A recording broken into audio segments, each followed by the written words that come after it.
the alleged anomalies within PhilHealth. Presidential spokesman Harry Roque said the task force is authorized to issue preventive suspensions on officials being investigated for corruption allegations in the agency.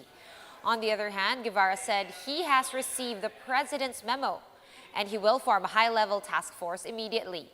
PhilHealth is in hot water after former officer Thorson Keith claimed that a so-called mafia in the agency pocketed some 15 billion pesos in funds.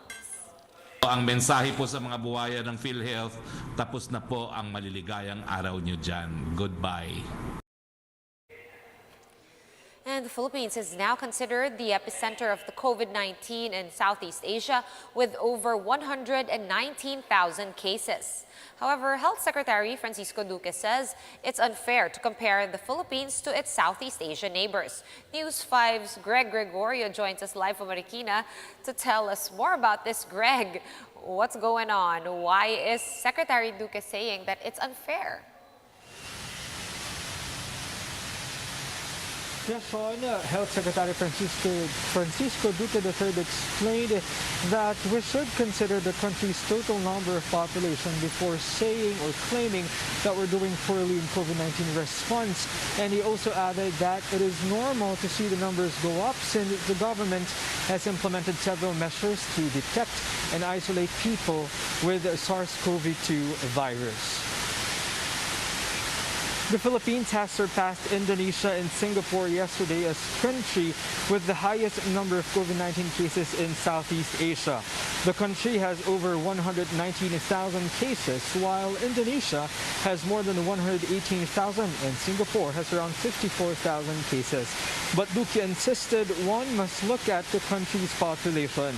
He explained that Singapore has more than 54,000 cases out of 5.9 million population as compared to our 119 cases from 109 million population. The Health Secretary also maintained that our current situation was not caused by failure of response but due to several measures such as increased testing capacity and robust contact tracing. The Interagency Task Force on Emerging Diseases, which Duque heads, continues with its visitation of LGUs to check on their response. This morning, Duque visited Marikina. According to Marikina Mayor Marcelino Teodoro, they are able to trace 30 individuals per one case on an average basis. He also boasted their own molecular and diagnostic laboratory, which has up to 800 daily testing capacity. Duque commended the local government's efforts, particularly its contact tracing. Here's what the Secretary has to say. That's unfair for them to say that. These are contact tracing. So you really see that. Indonesia testing rate is 3 times less than the Philippines. Tingnan mo, we're testing more now.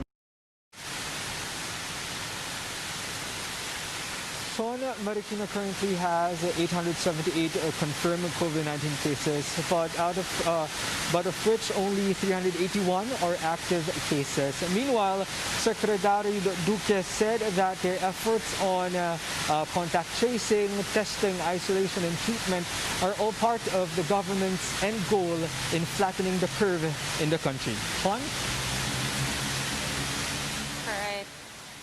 Greg, thank you for that update. News 5's Greg Gregorio joining us from Marikina.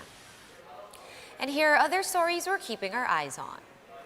Foreign Affairs Secretary Teddy Boy Locsin and U.S. State Secretary Mike Pompeo recently discussed Washington's latest policy shift in the South China Sea. Aside from strengthening the maritime cooperation between the Philippines and the U.S., the top diplomats also talked about Washington's support for Southeast Asian countries in upholding their sovereign right. Pompeo made the phone call one day after President Duterte barred the Philippine Navy from joining the naval exercises with other Southeast Asian countries. Interior Secretary Eduardo Año personally tested motorcycle barriers donated by ride-hailing app Angkas this morning. He also slammed motorcycle riders opposing the use of physical barriers, saying they are not pandemic experts. And the U.S. bids goodbye to popular apps TikTok and WeChat. President Donald Trump signed a pair of executive orders prohibiting U.S. residents from using Chinese-owned apps after 45 days. According to Trump, these apps may be a national security risk.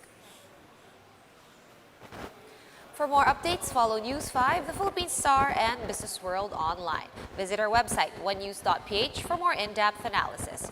You can also catch One News on the Signal Play app.